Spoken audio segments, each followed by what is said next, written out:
Oh sudah dong Pak, kan PLN, kelas kerjasama Pak. Dapatnya tiap bulan 850.000 waktu itu Pak. Kalau di kelas kerjasama itu kalau misal kita ranking 1, 2, 3, kita dapat beasiswa dari PLN Pak. Terkenang sampai sekarang itu mungkin kalau misalnya saya tidak menjalani Samapta itu, jiwa Korsa seangkatan, terus kita kerjasama, kan di PLN kerjasama tim, itu mungkin nggak akan terjalin sampai erat banget kan. PLN itu terkenal banget kerjasama antar timnya itu kompak banget sih Pak. Muncullah tiling, saya penempatannya di transmisi Jawa bagian tengah, itu bersyukur banget ya Allah, alhamdulillah, sujud syukur. Jadi situ ada 2 tangisan, ada tangisan kebahagiaan dan juga tangis kesedihan Pak. Saya itu waktu saya lagi mau survei ke desa-desa, kan itu lewat hutan baru ada ketemu desa gitu. Jadi saya kalau udah ada babi itu saya bersyukur Pak, karena berarti udah deket sama rumah desa, rumah-rumah masyarakat. Kalau babinya belum ada babi nih sepanjang ini, kecuali babi hutan ya Pak ya, itu tuh aduh ini pasti bakal lama ini kayak gitu. Ya kita emang hidup di dunia ini ya cuma sementara, kita nggak tahu juga kita ke depannya nanti bagaimana. Yang benar-benar pasti itu ya kita saat ini dan kita di masa lalu kan. Untuk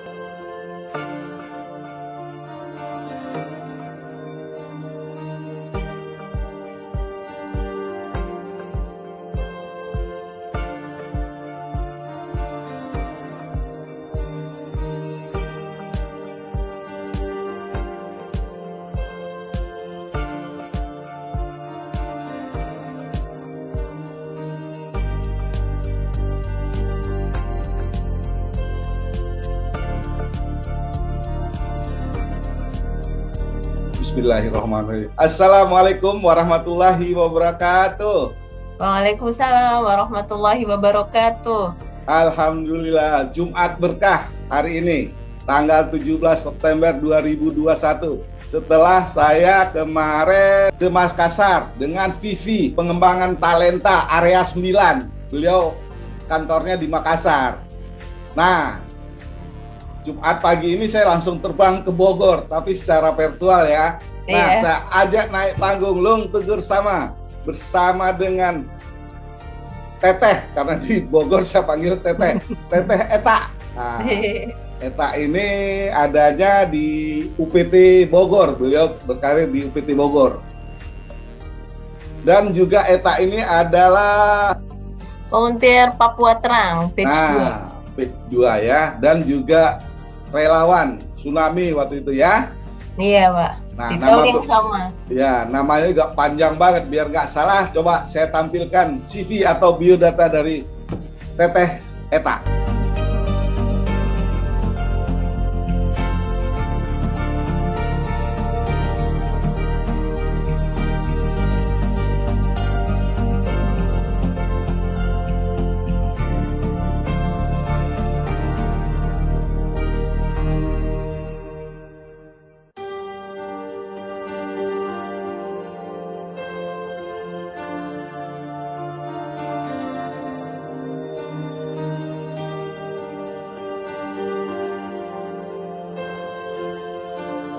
Baik, profil atau CV dari Eta sudah kita lihat bersama-sama ya.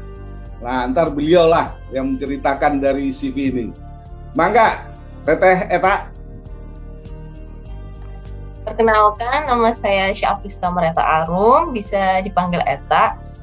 Saya sejak OJT itu udah di Bogor karena OJT saya itu udah berbasis penempatan. Jadi sejak saya OJT di Februari 2017 sampai pengangkatan tanggal 1 Mei 2017 itu saya sudah di Bogor sampai saat ini. Baik. Sebelum melangkah jauh, kita ke belakang sebentar. Oke, dulu siapa? Sekolahnya di mana? Saya SMA-nya itu di SMA Negeri 3 Malang. Terus saya melanjutkan di Politeknik Negeri Malang, kelas kerja sama PLN. Gimana itu dari SMA ke Politeknik Negeri Malang, gimana ceritanya tuh, Eta? Jadi karena mama saya saat itu yang ingin melihat keadaan sekarang itu kan tidak menentu ya, apalagi untuk mencari pekerjaan itu teman-teman tuh pada kayak berebutan gitu. Jadi saya waktu itu tuh mendaftarkannya ke sekolah kedinasan, salah satunya STAN sama Politeknik Negeri Malang. Tetapi saya dihadapkan 2 pilihan ini ya, saya mau memilih STAN atau mau ke Politeknik Negeri Malang. Tetapi mama saya waktu itu udah di Malang dulu aja, nemenin mama sama adik. Nanti ke depannya mau penempatan dimanapun diterima aja. Pokoknya selama ini nanti minta tolong mama buat didik adik supaya ada role model dulu selama 3 tahun di Kota Malang. Seperti itu sih Pak. STAN PLN jauh itu? Jauh banget Pak. Tapi mama saya ngomong kan, karena saya itu sebenarnya anak yang IPA banget, jadi science banget gitu kan. Dan kalau waktu itu saya di STAN itu ngambilnya akuntansi, dan saya tuh sebenarnya benar-benar nggak bisa akuntansi, emang sebenarnya sosial itu benar-benar kurang lah. Jadi mama saya juga mungkin lihatnya di situ ya, mungkin anak saya ini benar-benar anak saintek, jadi udahlah ngambil yang Politeknik Negeri Malang kelas kerjasama, toh nanti ujung-ujungnya tujuannya sama, yaitu langsung kerja setelah kita lulus dari kuliah gitu. Teman-teman dari SMA 3 Malang ada berapa orang yang di kelas kerja sama PLN? Waktu itu dari SMA 3 Malang itu 2. Jadi biasa lah Pak ya kan, anak-anak SMA gitu, terutama di Malang itu SMA 3 Malang kan termasuk unggulan. Jadi kalau misalnya kayak kelas kerjasama itu masih belum dilirik, pasti anak-anak SMA 3 Malang itu milihnya ITB, UI, ITS kayak gitu. Jadi emang kalau lihat sekarang itu teman-teman pada bilang enak ya kamu semua pada nyari-nyari, tujuannya sama kan, mereka kalau misalnya dari elektro ITS ya tujuannya kebanyakan ya pengennya PLN kayak gitu. Kamu dari Politeknik aja udah bisa masuk PLN kayak gitu sih Pak. Waktu itu persyaratannya apa aja? Persyaratannya itu pokoknya lulusan SMA atau SMK. Yang lebih sulit itu kan nanti yang menggugurkan kita secara otomatis itu kan adalah tes masuknya ya Pak ya. Yang pertama itu ada tes masuk akademik, kedua itu tes psikologis, ketiga itu tes kesehatan fisik, keempat itu tes lab, baru yang terakhir itu wawancara. Jadi nanti yang benar-benar yang menseleksi kita itu satu persatu ya dari tes seleksinya itu sih. Itu tahapannya gugur ya? Gugur Pak. Nah, berapa orang itu? Masih ingat nggak Eta? Waktu itu berapa peserta di kelas kerja sama PLN? Pokoknya waktu pertama kali saya tes itu 1.000 orang lebih lah Pak. Tapi akhirnya yang diterima itu 25 orang. Persiapan apa dari Eta sehingga tersisa dari 25 orang itu? Kalau dari sisi saya persiapannya itu kan saya itu sekalian buat menyiapkan SBMPTN kan dulu tuh Pak. Jadi belajarnya itu untuk pertama tes akademis ya berbarengan dengan tes SBMPTN. Terus untuk kalau misalnya buat tes kesehatannya itu saya sendiri memang sejak kuliah tuh rutin lari, berenang kayak gitu sih. Fisik emang sebenarnya yang menggugurkan banyak banget di PLN itu tes kesehatan fisik dan kesehatan lab. Jadi emang benar-benar minimal kita kalau kepingin buat teman-teman yang kepingin masuk ke PLN walaupun dari mau masuk kelas kerjasama ataupun reguler dari lulusan D3 atau S1 itu kesehatan yang diutamakan. Jadi selama sebulan lah minimal itu jaga pola makan, minum, tidur, terus pola hidup seperti itu sih Pak. Oh, pola hidup sehat ya? Iya. Waktu itu tes apa fisik waktu itu apa yang waktu saat itu? Saya ke tes fisik itu lebih ke mata, tes ambien. Terus kalau cewek itu physically maaf itu dilihat payudaranya. Kalau cowok itu dilihat dari sisi kelaminnya karena takut ada kayak hernia atau apa-apa kayak gitu. Terus kita disuruh putar-putar jalan lurus, tes buta warna kayak gitu Pak. Itu antrinya banyak banget waktu itu Pak. Gila. Dari pagi sampai sore kita buat. Kan memang benar-benar examination-nya satu-satu gitu Pak. Waktu itu belum pandemi ya. Iya, belum pandemi. Bisa langsung ya. Iya, 2013 waktu itu, Pak. 2013. Baik, baik. Terus kelas reguler sama kelas kerjasama beda ya berarti ya? Beda, Pak. Nah, Beda kelasnya. terus kalau materi pelajarannya setahu Eta sama nggak? Materi pelajarannya sama, mungkin kelebihan dari kita itu kita tiap semester kayak ada ke lapangan, ke PLN, contohnya ke Udiklat, atau waktu itu saya ke Giswaru, kayak gitu sih, Pak. Oh, Giswaru ya, tempatnya GI-nya Pak Rudi, manajer PT Bogor. Kala itu ya? Iya, dulu masih belum kenal Pak Rudi, masih Anda. Ya, dulu belum kenal. Nah, itu salah satunya situ ya. Tempatnya Pak Rudi itu, Gardu Induk Waru. Baik, baik. Berarti berapa lama waktu itu kelas kerjasama diselesaikan oleh Eta? Karena D3, 3 tahun, Pak. Pas ya, sesuai Pas, target ya. Sesuai Terus target. sebelum selesai itu biasanya ada apa? Ada PKL atau apa ke unit PLN biasanya? Ada PKL. Jadi kan kalau di Politeknik itu mewajibkan kita untuk PKL sebelum kita, ini mungkin jadi ilmu dasar sebelum kita tugas akhir. Nah, PKL-nya itu kita terserah milih ke PLN. Jadi itu mungkin salah satu kelebihannya, kita nggak memiliki nggak usah ribet-ribet ngurus surat-surat untuk ke PLN kayak gitu untuk PKL gitu. Waktu itu saya PKL-nya itu dulu Rayon ya Pak ya, Rayon Kebunagung, sekarang ULP. UP3 Malang. Oh, UP3 Malang ya. Yeah. Berarti nggak usah buat lamaran lagi untuk mengajukan PKL ya? Ya, nggak usah Pak. Berapa lama waktu itu PKL-nya? PKL saya 3 bulan Pak. 3 bulan ya? Ya, itu sebagai buat TA juga ya? Sekalian TA gitu? Iya, sekarang tugas akhir. Waktu PKL udah dapat transport belum nih? Oh, sudah dong Pak. Kan PLN, kelas kerjasama Pak. Dapatnya tiap bulan 850.000 waktu itu, Pak. Kalau di kelas kerjasama itu, kalau misalnya kita ranking 1, 2, 3, kita dapat beasiswa dari PLN, Pak. Oh, baik. Oh, ranking 1, 2, 3 dapat beasiswa ya? Iya. Terus selama 3 bulan itu dapat lah ya, uang saku ya? Iya, dapat uang saku. Nanti kalau dari semester 5, kalau kita ranking 1, 2, 3, kita dapat uang beasiswa sama uang tugas akhir. Itu ada lagi. Banget. Iya Pak, enak banget kelas kerja sama PLN. Mana kerja aja belum kok udah dapat uang saku Pak. Gitu loh. Udah dapat uang saku. Iya, belum kerja kan? Di PLN belum Pak. diangkat jadi pegawai. Belum. Udah dapat uang saku. Masya Allah, baik banget gitu ya. Baik banget Pak, saya bersyukur lah Pak di PLN itu. Alhamdulillah. Terus setelah selesai dari kelas kerja sama itu, kala itu kemana lagi ya, Tak? Dari 25 orang itu ya, Tak? Dari 25 orang itu nanti buat kita diklat, itu ada examination lagi, tes kesehatan lagi, fisik, lebih ke fisik Pak. Nanti supaya dia siap nggak untuk jalanin Samapta, kayak gitu sih Pak.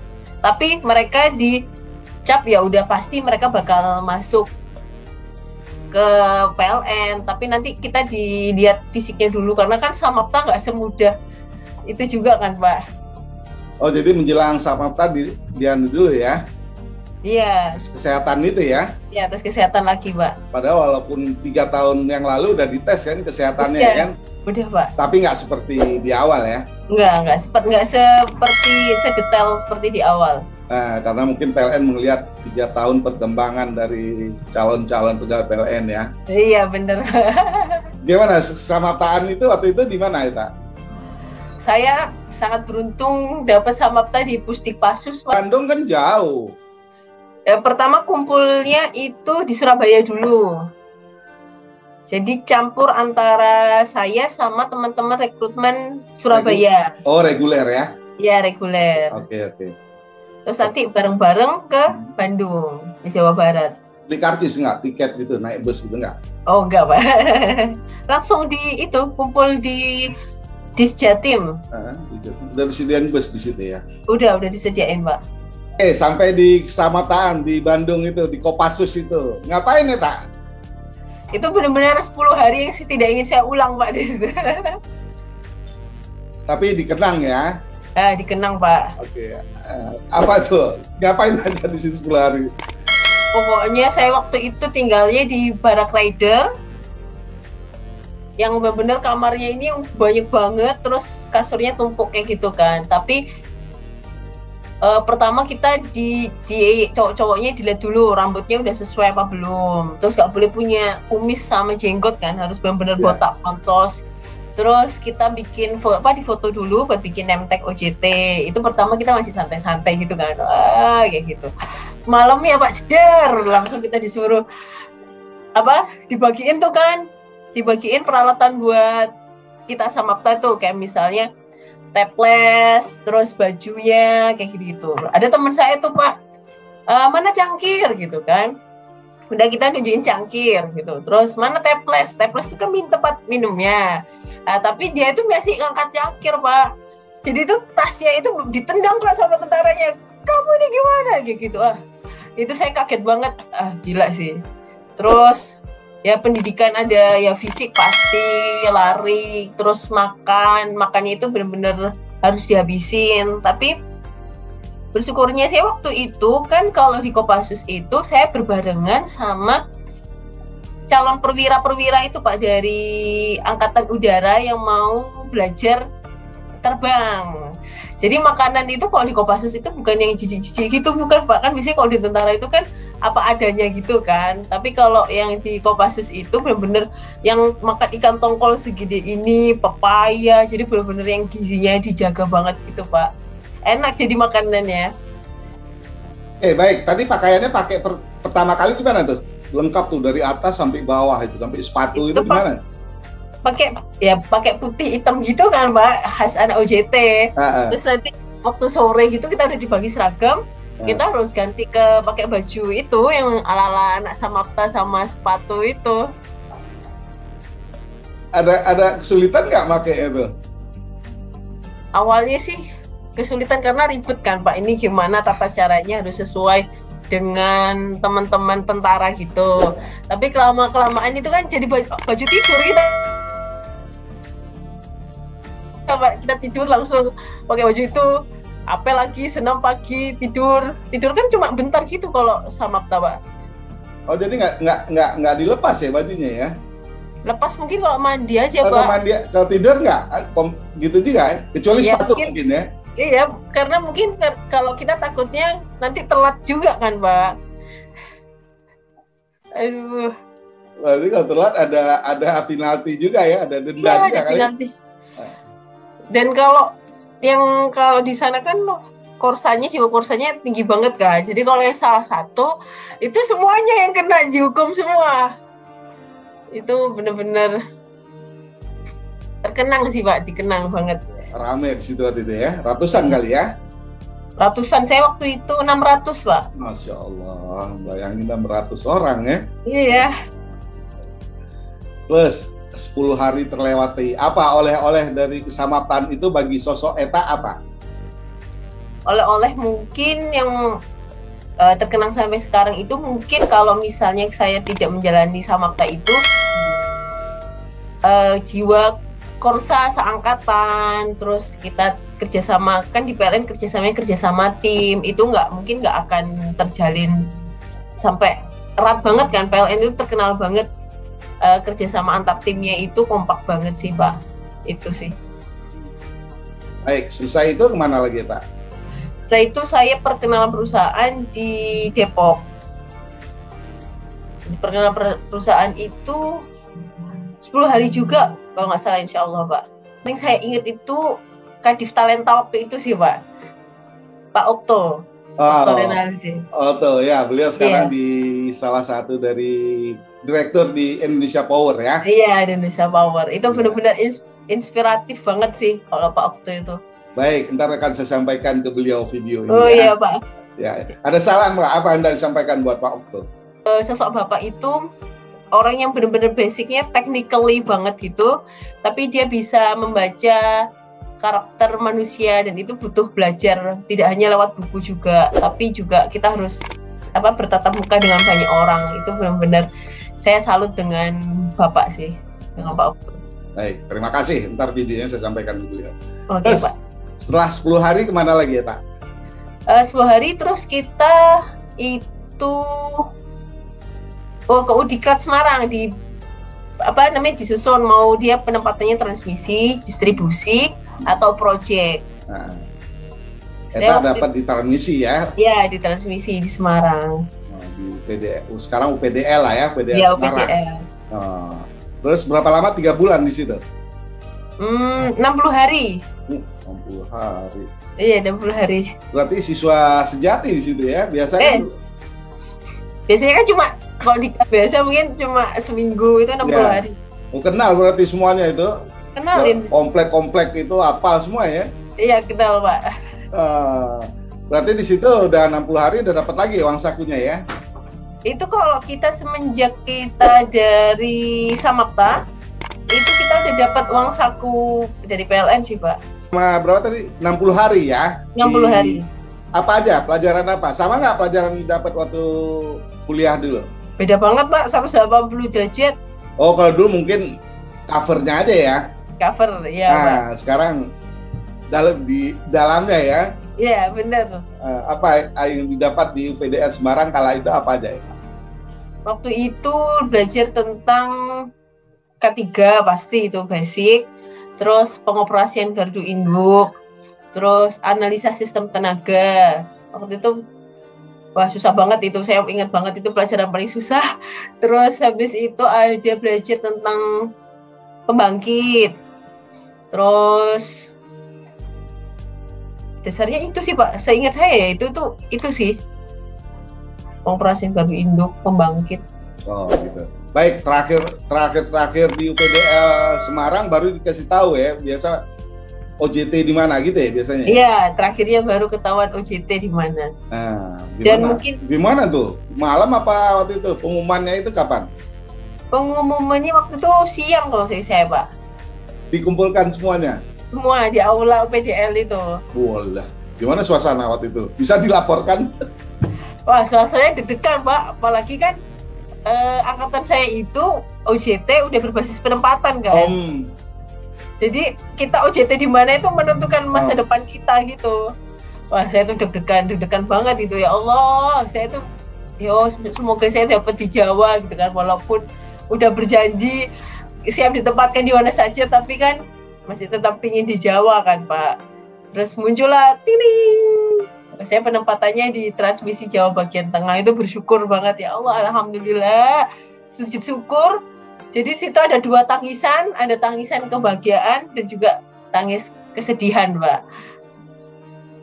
Kalau masih ingat, terus teman-teman yang waktu itu yang 25 orang? 25 orang tuh teman saya udah nyebar banget, ada yang transmisi, distribusi, pembangkit.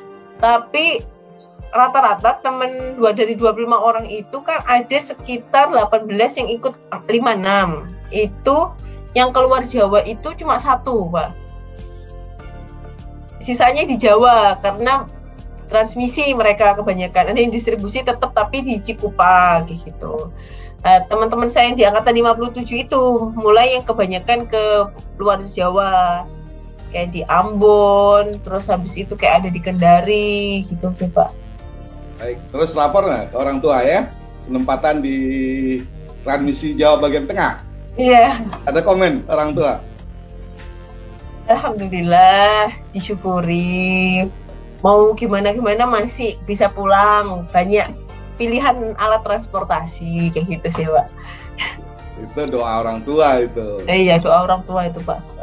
Sehingga dapatlah di TJBT ya? Iya, TJBT. Oke, setelah dari itu kemana waktu itu? Ke kantor induknya atau gimana? Setelah dari kantor induk Semarang itu? Ke kantor induknya sih, Pak. Di Bandung? Ke Bandung. Ke Bandung, terus kita ada kayak perkenalan lagi, disambut sama Pak Edwin. Terus habis itu ada dulu itu Bu Heni dulu yang ngasih pengarahan ke kita. Nah, Bu Heni manajer UPT Purwokerto sekarang? Iya, Purwokerto dulu masih di kantor induk. Terus Bu Neni yang dulu ngasih pengarahan itu. Nah, terus setelah pengenalan itu ternyata bukan di Bandung ya penempatannya, disebar lagi ke unit ya? Iya. Nah, Mbak Eta sendiri ada berapa orang sekarang di UPT Bogor itu? Di UPT Bogor dari angkatan saya 56 itu ada 4, Pak. 3 cowok, 1 cewek. Oh, kirimlah ke UPT Bogor ya. Pertama kali ke UPT Bogor gimana tuh, Mbak? Ya kayak bingung, Mbak. Kan asing gitu ya, ini aku harus gimana, ngapain gitu. Saya masih ingat waktu itu ditanya sama Pak Ricardo, ngapain kalian kesini mau ngapain gitu. Kita bingung kan, Mbak.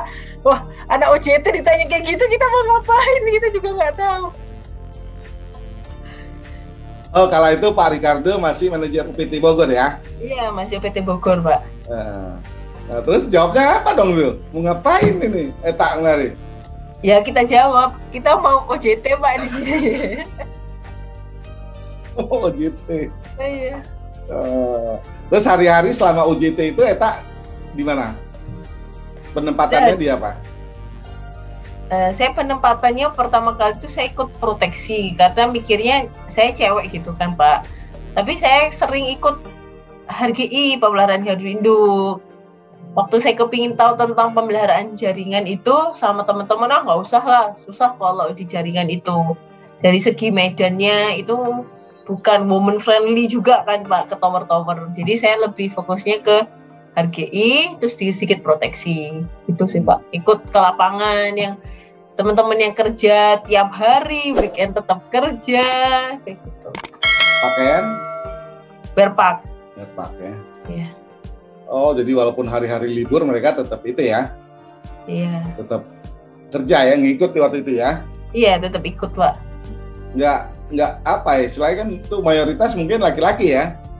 Iya, Pak, saya cewek satu-satunya. Gimana sambutan dari teman-teman sendiri gimana kala itu? Karena kita cewek sendiri, jadi lebih... Wah, dimanja dong ya, dimanja dong ya. Oh iya, Pak, benar. Jadi saya nggak ikut manjat-manjat gitu, nggak manjat-manjat PMT, CT gitu, nggak. Kalau trafo masih lah, karena ada tangganya kan, Pak. Ya. Kalau yang lain enggak sih, kayak PMT, CT, CVT itu enggak sih. Oh, baik. Terus di sela-sela itu saya lihat dari 2007-2008 pernah di Universitas Mercubuana ya? Iya, saya. Maksudnya apa itu? Pernah extension saya, Pak, dari D3 ke S1. Jadi di sela-sela saya bekerja itu, saya mikir kalau D3 itu kan bakal stuck di situ. Kalau misalnya kita mau sekolah-sekolah juga kita harus menempuh S1 juga. Ya udahlah, sambil mumpung saya masih punya daya upaya, masih ada punya cukup waktu, ya saya mending kuliah dulu extension S1 di Mercu. Biayanya? Biaya sendiri, Pak. Buat itu ya? Cukup, alhamdulillah. Alhamdulillah. Terus bagi waktunya gimana ya, Tak? Wah, itu benar-benar menguras waktu dan upaya kan, Pak. Jadi ada itu kalau di Mercubuana itu sistem kuliahnya itu kayak hybrid gitu. Jadi ada online, ada kelas offline. Jadi kelas online-nya itu adalah kelas yang diadakan Senin sampai Jumat. Terus nanti walaupun kita ikut kelas online tetap harus mengikuti kelas offline. Itu di hari Sabtu. Jadi selama hari-hari itu saya tetap harus menyempatkan baca materi kuliah. Tergantung saya ngambil SKS-nya mata kuliah apa di hari Senin sampai Jumat. Di sela-sela saya habis kerja. Dan tiap hari Sabtu saya harus berangkat ke Mercubuana yang di Meruya, yang jauh banget itu, Pak. Jauh banget dari Bogor. Stay Jakarta Barat ya? Iya. Berapa lama tuh perjalanannya? 2,5 jam, Pak. Terus pulangnya? Nanti naik KRL lagi 2,5 jam. Jadi saya dari Bogor itu, dari stasiun Bogor nanti turun di stasiun Karet. Sebenarnya lebih dekat turun di stasiun Kebayoran. Tapi kalau situ kan saya harus transit ke Tanah Abang, jadi lebih ribet. Jadi saya turunnya di Karet, nanti naik Grab lagi ke Mercubuananya. Waktu itu sendiri atau gimana ya, Ada teman-teman lain yang dari Ada teman-teman. Oh, ada teman-teman lain juga ya, nggak sendiri ya? Bareng-bareng gitu, Pak. Ah. Iya. Oh, dari UPT Bogor juga? Iya, dari PT Bogor juga. Kalau sekarang belum lanjut lagi kuliahnya? Belum Pak. Doakan Pak, itu Amin. Cita-cita saya sih. Amin. Baik. Karena selama masa-masa pandemi ini banyak teman-teman yang kuliah lagi yang dari S1 ke S2. Iya. Nah, kemarin juga saya ngobrol-ngobrol sama manajer UP3 Makassar Selatan, Mas Radit. Wah, Mas Radit cerita bahwa beliau itu di PLN Sulsel Rabar itu sekarang lagi kuliah di ITS. Itu mereka dari PLN Sulsel Rabar itu ada 10 orang yang kuliah di ITS. Oh, enak banget. Nah, karena masa pandemi ini kan, jadi pas di kelas itu katanya walaupun virtual ya, jadi ketemu dengan teman-teman PLN lain juga mereka. Nah, dan juga saya lihat juga kemarin ada juga yang ngambil S2 dari Sri Kandi, dari unit P2B. Nah, unit Sri Kandi ngambil S2 juga di Universitas Indonesia. Baru seminggu yang lalu mereka masuk. Nah, di situ ada 2 orang dari PLN, PLN P2B dan Disjaya distribusi. Disjaya. Nah, ada 2 orang di situ mahasiswa dari PLN yang ngambil S2 di Universitas Indonesia. Dan salah satunya dosen adalah mantan direksi PLN. Siapa Pak? HDI, kenal nggak HDI? Kurang tahu saya Pak. Nah, jauh sebelumnya, Herman Daniel Ibrahim. Nah, beliau dulu direktur transmisi dan distribusi kala itu. Nah, jadi sekarang ngajar di Universitas Indonesia S2. Nah, untuk teman-teman mungkin masa-masa pandemi ini bisa dimanfaatkan kan untuk kuliah karena semuanya kan kuliah dilaksanakan secara virtual kan? Iya, daring. Nah, daring. Mungkin teman-teman yang lain bisa dicontoh kalau ada kesempatan dan waktu ya. Baik. Setelah itu saya lihat di sini JE, Asdik, dan Olda. Apa itu? Saya dapat SK pertama itu kan di HRGI. Baru per 1 Agustus 2020 saya pindah ke Asdik di analisa dan diagnosa. Jadi Asdik dan Olda itu jadi satu, analisa, diagnosa, dan olah data. Itu di bawah RENEV, rencana dan evaluasi. Jadi pekerjaan saya itu lebih kayak level 2-nya dari pekerjaan saya dulu pemeliharaan. Dulu kan saya cuma bagian saya pemeliharaan, terus saya bikin laporan dari pemeliharaan itu. Dan sekarang saya menganalisa hasil dari pemeliharaan itu. Seperti itu sih, Pak. Asik ya? Asik nggak? Asik, Pak. Tapi sebagai mantan orang lapangan, terus tiba-tiba kan ngurusin data yang seabrek kayak gitu, ngurusin misalnya mana usulan penggantian MTU-nya, bikin analisanya, bikin kajian, itu asik sih, tapi emang waktu awal-awal adaptasinya yang agak susah Pak. Sekarang udah nemu ya, jadi nggak itu lagi ya. Pernah juga saya lihat fotonya ngangkat apa tuh di depan DI ada fotonya itu. Oh itu ngangkat. Peralatan apa itu? CT analyzer Pak, Omicron. Oh sekarang nggak itu lagi ya? Tapi saya masih ke lapangan sih Pak karena saya sebagai ASDI kan juga kita harus tahu dari peralatan kita sendiri itu gimana juga kan Pak. Jadi supaya masih tetap jadi kayak pengingat, oh ini seperti ini, terus kondisi benar nggak apa yang ada di hasil analisa kita dengan kondisi di lapangan faktualnya itu bagaimana, seperti itu Pak. Baik, 2 hari lalu atau 2 hari 3 hari yang lalu kan saya WA. Iya. Maaf Pak, lagi di Gardu Induk Bogor Baru ini. Nah itu ngapain? Di GI Bogor Baru waktu itu ada inspeksi SLO Trafo 3 Bogor Baru. Jadi sekarang kan semua peralatan-peralatan kita mau baik penghantar, baik trafo ataupun SUTT itu sekarang harus memiliki sertifikat SLO. Jadi itu kayak ada prasyaratnya seperti itu. Dan yang menjadi kenapa kita dikejar banget kan masuk ke kinerja tuh Pak, masuk ke kinerja unit. Jadi ya emang itu sebenarnya untuk kebaikan kita sendiri kan, supaya memastikan peralatan-peralatan kita ini emang layak untuk dioperasikan juga. Dari surat SLO itu kan seperti di atas kertas kalau misalnya peralatan kita itu emang sudah layak untuk dioperasikan. Terus pernah saya lihat foto juga, sepertinya jauh itu di Papua itu fotonya saya lihat tuh. Oh iya Pak, di Papua. Nah, Eta gimana kerja atau gimana tuh Eta? Sampai Papua apa piknik? Katanya jalan-jalan. Itu ada kayak program, lebih kayak program CSR ya mungkin ya Pak ya, dari PLN yang untuk mempercepat dari proyek PLN waktu itu adalah proyek 35.000 megawatt. Salah satunya kalau misalnya di Jawa mungkin udah berlebihan banyak banget kan. Mungkin dari proyek 35.000 megawatt itu sebenarnya untuk menaikkan elektrifikasi. Tetapi elektrifikasi paling terendah itu kan ada di Papua. Karena kendala dari lingkungan, terus medannya juga yang susah seperti itu. Akhirnya dibikinlah program namanya Relawan Papua Terang dari kantor pusat. Itu dari pegawai sekaligus ada yang dari mahasiswa. Mahasiswanya itu terpilih dari universitasnya itu Universitas Indonesia, Universitas Gadjah Mada, ITS, ITB, sama Universitas Cendrawasih.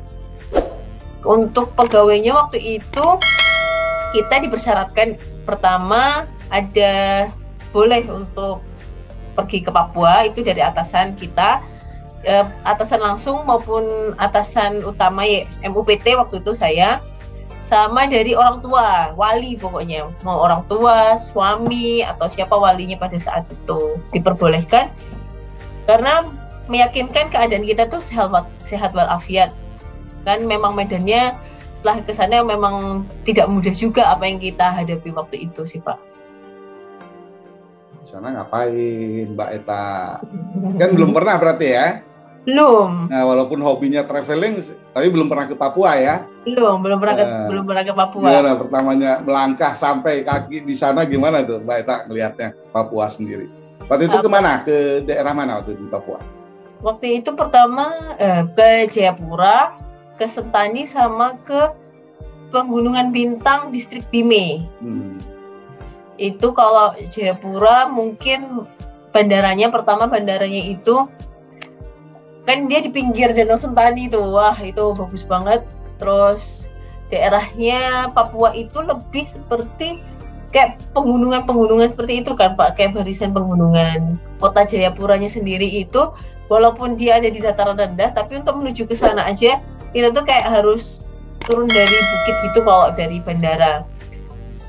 Dan di sana itu kalau kesan pertama saya itu kan kalau kita di sini tuh kalau di Jawa ada cuaca kan Pak. Ini cuacanya lagi musim penghujan atau musim kemarau kayak gitu. Kalau di Papua itu jadi ya kayak cuacanya ya terserah awan yang ada di sana. Jadi tiba-tiba habis panas itu tiba-tiba hujan kayak gitu Pak. Dari hujan tiba-tiba panas kayak gitu. Jadi benar-benar nggak terprediksi banget gitu. Terus saya di Jayapura itu waktu itu saya jadi koordinator kan itu ada kayak apa ya, posko-poskonya. Saya waktu itu jadi koordinator posko Jayapura, jadi mengkoordinasi teman-teman saya yang ada di lapangan. Jadi saya mengumpulkan teman-teman saya itu waktu itu yang sudah dibagi ke posko Jayapura akan dikirim kemana selama dalam range-nya posko Jayapura, dan saya melaporkannya ke kantor pusat dari laporan dari teman-teman saya. Terus saya alhamdulillah waktu itu saya dapat kesempatan untuk mengikuti teman-teman saya itu survei di Pegunungan Bintang, distriknya namanya distrik Bime. Ke sana itu satu-satunya alat transportasi untuk ke daerah distrik Bime itu adalah naik pesawat sewaan, Pak, via Susi Air, karena waktu itu Susi Air itu seperti kayak kerjasama antara PLN dengan Susi Air. Wah, gimana rasanya? Dia istilahnya waktu naik pesawat juga gimana tuh? Itu kecil kan, cuma diisi berapa orang ya? Iya, maksimal 850 kilo kalau nggak salah waktu itu Pak. Itu muatan semua ya Pak ya, muatan semua itu 850 kilo. Jadi kita benar-benar ditimbang, barang bawaan kita juga ditimbang. Kan waktu itu kita bawa kayak solar cell sama baterainya.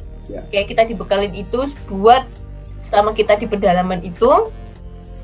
Terus ya pertama kan masih kota-kota kelihatan gitu. Terus setelah kita udah nyampe ke daerah pegunungan Bintang itu, wah bener-bener kayak bukan Indonesia lah Pak, karena saya bener-bener all day long gitu, saya selama ini hidup itu kan di Pulau Jawa.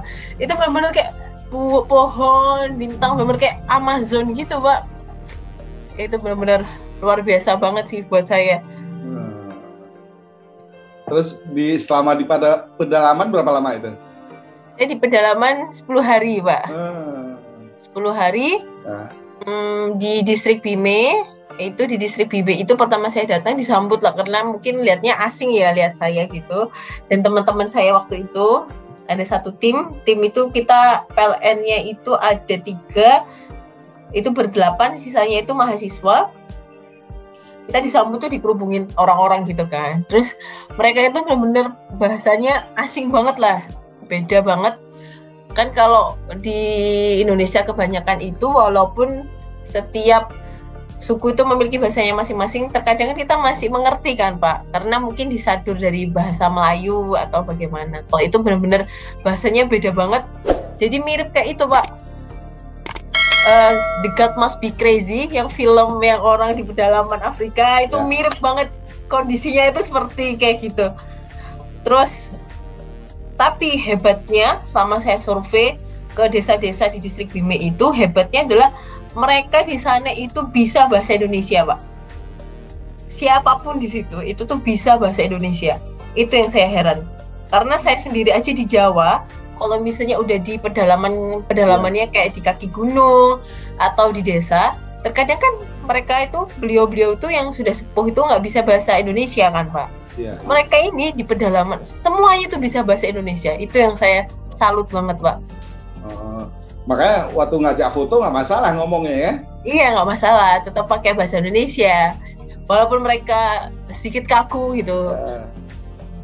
Jadi kita keliling-keliling tuh kan kita mau bikin, jadi kita selama di Bime itu kita ngelihat calon konsumen kita siapa, karena emang di situ kan kita udah nggak memikirkan profit kan Pak, emang benar-benar charity, namanya aja volunteer gitu. Jadi benar-benar kita lihat siapa yang bakal konsumen kita. Jadi kita nitiin, ada namanya aplikasi itu Lotus. Jadi aplikasi itu yang dikembangkan sama teman-teman dari PLN yang kerjasama juga sama BMKG apa ya waktu itu, saya kok kurang lupa.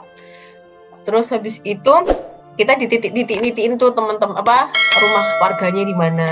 Terus nanti kita juga melihat potensi yang bisa dibangkitkan buat listrik itu apa aja di sana, seperti itu. Terus kan kita biasanya dapat kayak satu distrik kayak gitu, itu ada beberapa desa. Jadi kita keliling ke desa-desa itu yang benar-benar medannya itu namanya penggunungan ya Pak ya. Itu jadi kita harus turun naik. Pokoknya waktu itu kota kecamatannya sendiri namanya Desa Bime. Itu di ketinggian 1.700. Jadi kalau kita naik turun itu ada desa yang ketinggiannya 2.200 seperti itu. Jadi benar-benar wah, itu pekerjaan yang benar-benar fisik banget kan Pak.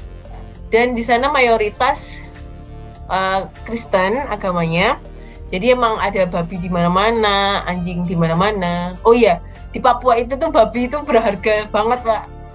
Jadi kita kalau udah nabrak babi atau apa-apa dengan babi, itu urusannya bakal panjang lah.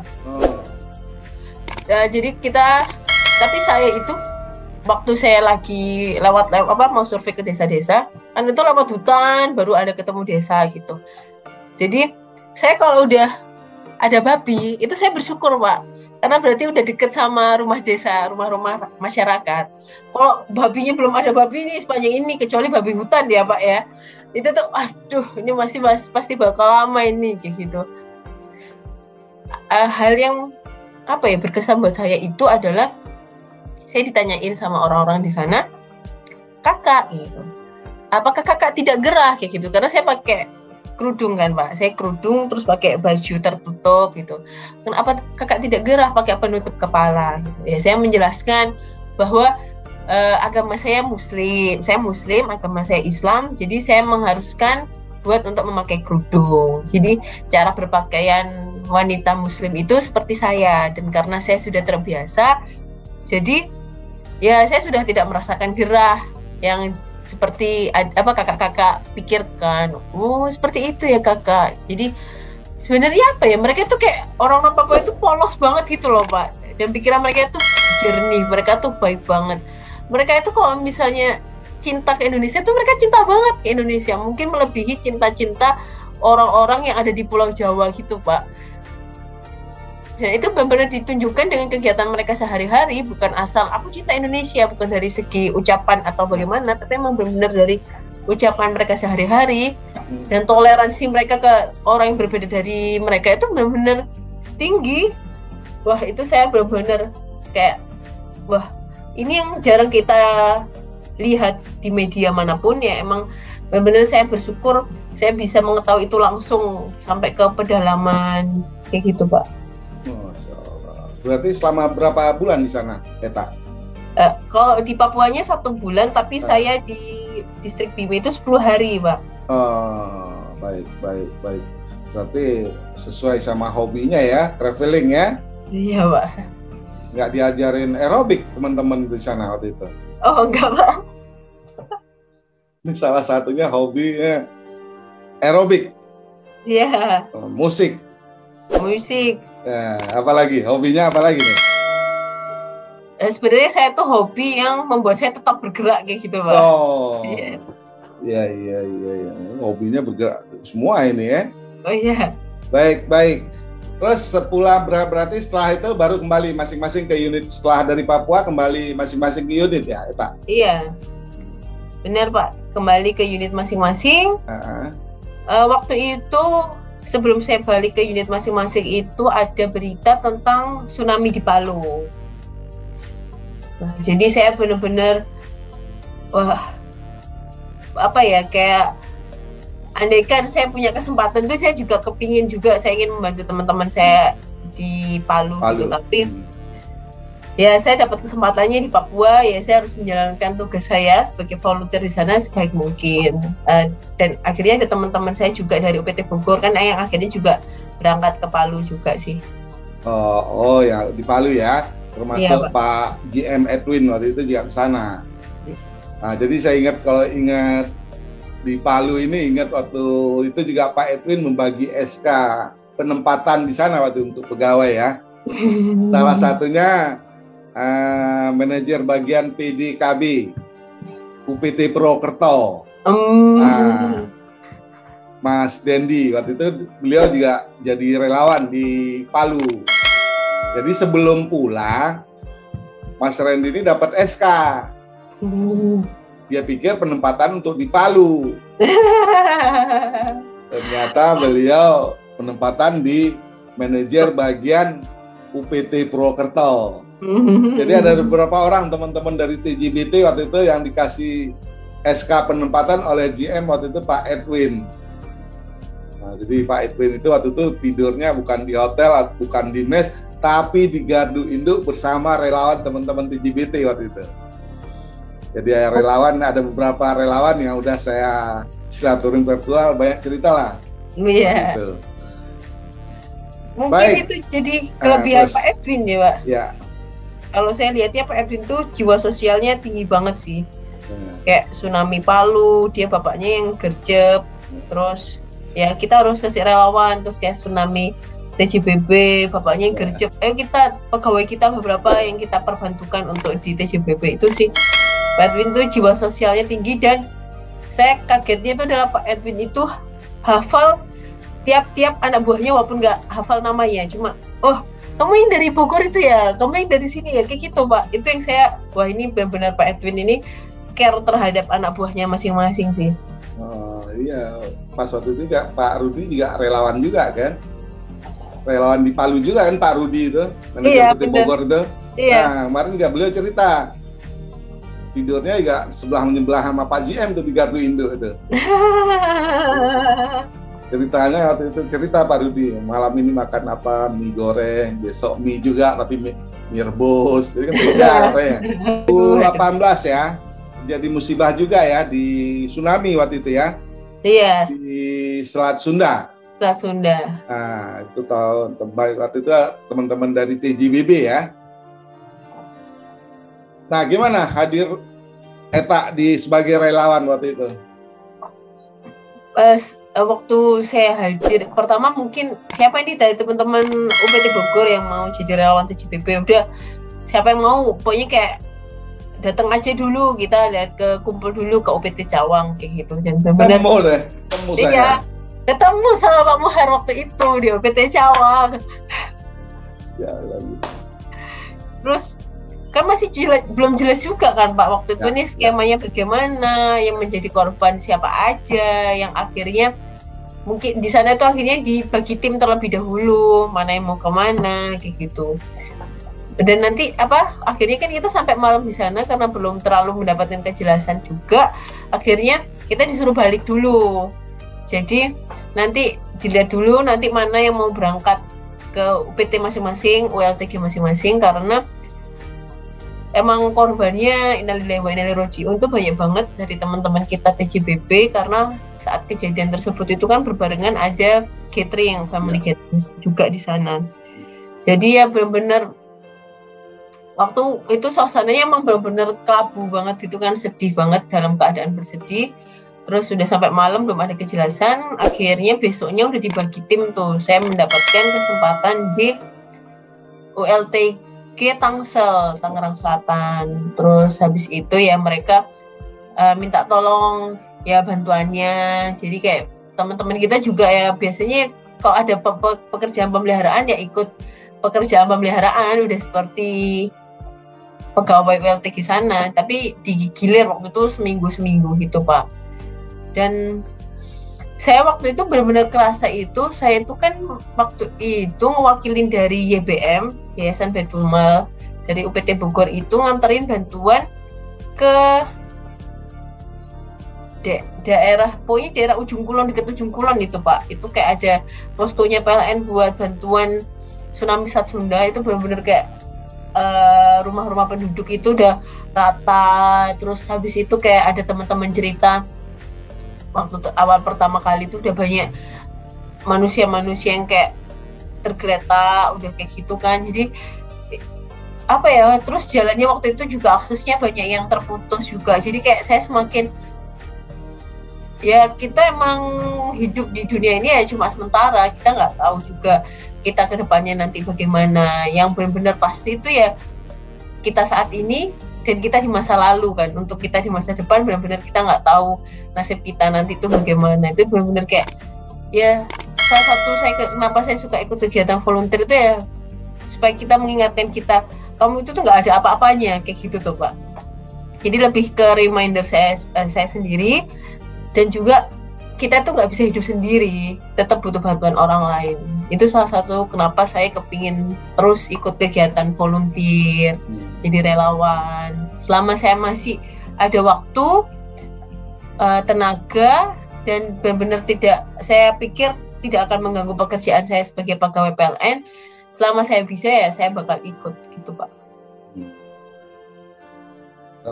Tapi tetap harus izin atasan ya, kalau volunteer itu harus izin atasan ya. Iya. Nah, atasannya siapa sekarang, Mbak Eta? Saya Pak Rudi, Pak Abdul Qadir Jelani, manajer bagian saya. Sosok Pak Rudi, beliau kan waktu itu beasiswa di STT PLN ya? Iya. Umlut waktu itu beliau. Gimana sosok Pak Rudi di mata Eta?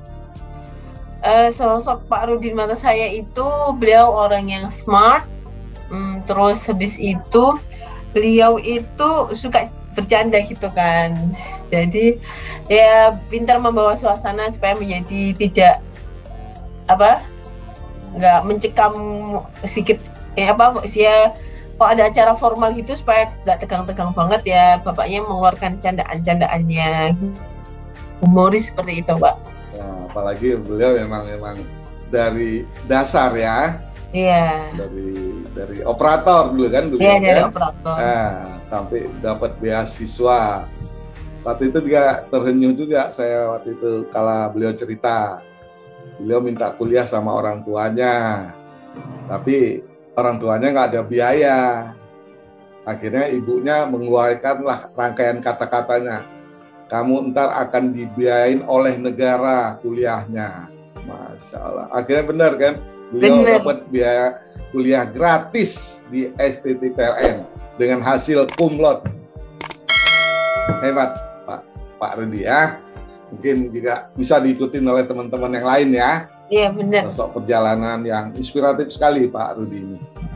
Baik, terakhir Eta, ada salam nggak buat teman-teman PLN Group nih dari Eta, dari Kota Bogor nih, yang kantornya di samping Istana Bogor? Iya benar Pak. Pernah masuk nggak ke Istana Bogor?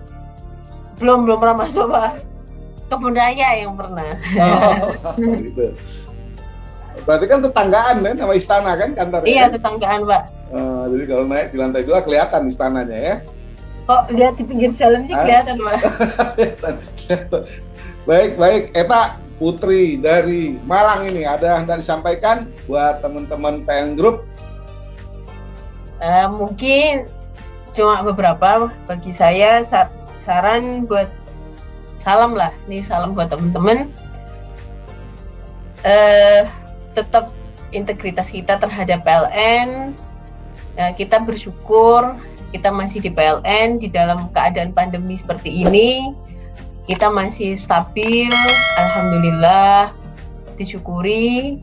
Integritasnya terhadap PLN semakin ditingkatkan karena kita melihat teman-teman di sekitar kita juga banyak hal yang kesusahan. Jangan lupa membantu teman-teman di sekitar kita. Oh ya, jangan lupa berbakti sama kedua orang tua, terutama ke ibu.